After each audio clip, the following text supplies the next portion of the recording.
Speaking मुल्क है। दूसरा ये कि अमेरिका के साथ इससे आज के ताल्लुकात ऑस्ट्रेलिया के नहीं हैं, ये कई सौ साल से ऑस्ट्रेलिया और ब्रिटेन से जो है वो ऑस्ट्रेलियंस के ताल्लुकात हैं। इस वजह से एक आप कह सकते हैं कल्चरली भी ये मुल्क जो है ये हमेशा इंक्लाइंड रहा है वेस्टर्न सिविलाइजेशन की तरफ। इस वजह से जो है ऑस्ट्रेलिया एक तो पॉलिटिकली भी, एक तो इंटरनेशनल डिप्लोमेटिकली भी, और एक तो कल्चरली वाइज भी ये हमेशा वेस्टर्न सिविलाइजेशन की तरफ टिल्ट कर चुका है। That's also a basic reason why Australia जो है वो हमें नजर आ चुका है कि आप जिस मुल्क की, जिस साइड की उसने साइड चूज की है वो ऑब्वियसली वेस्ट है, वो चाइना नहीं है। आप जो मर्जी कह लें या कोई भी जो मर्जी बात कर ले कि चाइना और ऑस्ट्रेलिया बिलियन डॉलर्स की डील करते हैं, ट्रेड्स करते हैं, but at the end of the day Australia को इस बात का पता है कि अगर उसको स्ट्रेटेजिकली किसी मुल्क पे फोकस करना है, स्ट्रेटेजिकली उसको किसी मुल्क के साथ अपने रिलेशंस को बेहतर करना है, तो वो अमेरिका है, वो चाइना नहीं है।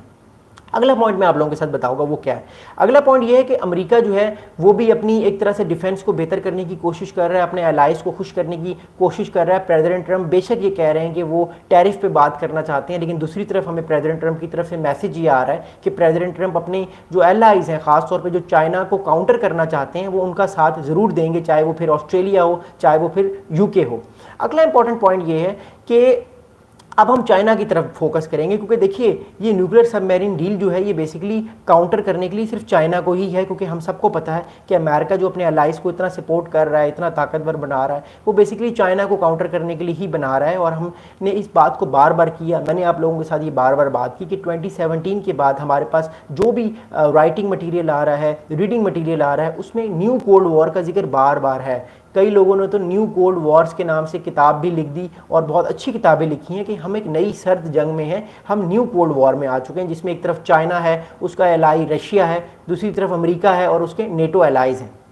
अब चाइना पे क्या प्रेशर आएगा इस ऑकस की डील का जो न्यूक्लियर सबमरीन ऑस्ट्रेलिया को दे रहा है बरतानिया और अमेरिका। अब देखिए ऑस्ट्रेलिया जो चाइना है उस पर ये प्रेशर आएगा कि चाइना भी अपनी जो एक तरह से न्यूक्लियर सबमरीन जो उसके पास 12 है वो कोशिश करेगा कि वो 12 से 15 कर ले या 12 से 20 कर ले, ताकि जो चाइना की जो न्यूक्लियर कैपेबिलिटीज़ हैं, जो न्यूक्लियर सबमरीन की कैपेबिलिटीज़ हैं, वो बढ़ें, ताकि वो भी एक मैसेज दे दुनिया को कि वो अकेला नहीं है, वो अपनी ताकत को बढ़ाना चाहता है। ऑलरेडी चाइना का जो बजट है वो तकरीबन $600 बिलियन से ज़्यादा का बजट समझा जा रहा है, और अब आने वाले वक्त में चाइना का भी मिलिट्री बजट बढ़ेगा। तो चाइना पूरी कोशिश करेगा कि आने वाले टाइम पे वो अपने मिलिट्री बजट को, खासतौर पे नेवल बजट को वो बढ़ाए और ज़्यादा सबमरीन्स ले, सिर्फ 12 सबमरीन्स पे इन्हिसार या फोकस ना करें, वो तकरीबन 8 से 10 सबमरीन्स आने वाले 10 या 20 सालों में और ले ले, ताकि चाइना भी अपने आप को और ज़्यादा ताकतवर बनाने की कोशिश कर ले। अगला बहुत इंपॉर्टेंट पॉइंट है वो ये है कि चाइना को न्यूक्लियर कंसर्न्स भी हैं। देखिए जो न्यूक्लियर सबमरीन होती है वो न्यूक्लियर वेपन भी फेंक सकती हैं, उसके अंदर न्यूक्लियर वेपन फेंकने वाली अपने एनिमी को डिस्ट्रॉय करने की कैपेबिलिटीज़ होती हैं। अब ऑलरेडी चाइना के पास ये कैपेबिलिटीज़ हैं, लेकिन आने वाले टाइम पे हमें और चीज़ें ये नज़र आएंगी। बदर Ali, thank you so much for the love. मेरे चैनल को प्लीज़ सब्सक्राइब कीजिएगा, आपका कोई क्वेश्चन है तो ज़रूर कीजिएगा। देखिए अगला इंपॉर्टेंट पॉइंट ये है कि जो मिलिट्री जो बिल्डअप ये कर रहा है ऑस्ट्रेलिया अमेरिका की मदद से, जो ये जो ऑकस की डील है, इस डील के बाद चाइना जो है वो कोशिश करेगा कि अपनी जो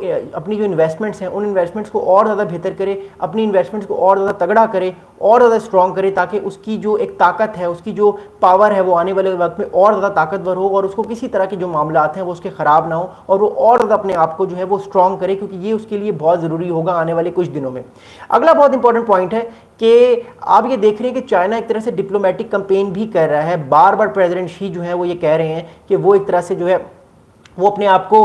फुली तौर पे इक्विप करना चाह रहे हैं, वो अपने आप को, अपनी जो नेशन है उसको तगड़ना चाह रहे हैं। क्योंकि देखिए मैं आपको एक बड़ी इंपॉर्टेंट पॉइंट बताऊं, वो ये पॉइंट है कि एज ऑफ नाउ जो है वो चाइना के जो प्रेसिडेंट शी हैं वो बार बार हर जगह पे ये मैसेज दे रहे हैं कि हम न्यू कोल्ड वॉर नहीं चाहते, हम अमेरिका या हम वेस्टर्न ममालिक के साथ किसी किस्म की जंग करना नहीं चाहते, हम अपने आप को ताकतवर करना चाहते हैं। अब देखिए मसला ये है कि अभी इस टाइम जो है वो अमेरिका पूरी तरह से कोशिश कर रहा है कि वो चाइना को कंटेन करे, और बारहा लोग ये कह रहे हैं कि सर्द जंग में है, लेकिन चाइना ये बार बार मैसेज देने की कोशिश कर रहा है कि वो नई सर्द जंग में नहीं चाहता, वो किसी तरह की नई कोल्ड वॉर नहीं चाहता। चाइना बेसिकली इस टाइम दुनिया के साथ प्रॉस्पेरिटी चाहता है और ट्रेड चाहता है। लेकिन याद रखिएगा जब भी ग्रेट पावर्स जो होती हैं वो ताकत में आ रही होती हैं, वो हमेशा किसी न किसी तरह के कॉन्फ्लिक्ट में जाती हैं, चाहे वो चाहें या चाहे वो ना चाहें। हमारे पास कई बार ऐसे जो है वो मौके आए जब ग्रेट पावर्स ने कोशिश की कि वो जंग में ना जाएं, लेकिन ये मजबूरी होती है ग्रेट पावर्स की या सुपर पावर्स की कि वो एक दूसरे के साथ जंग में जाएं, ताकि याद रखिए ताकि वो दुनिया को ये बता सकें कि असल दुनिया का ठेकेदार कौन है या असल दुनिया की पावर किसके पास है, किस कंट्री के पास है। तो बेशक ये चाइना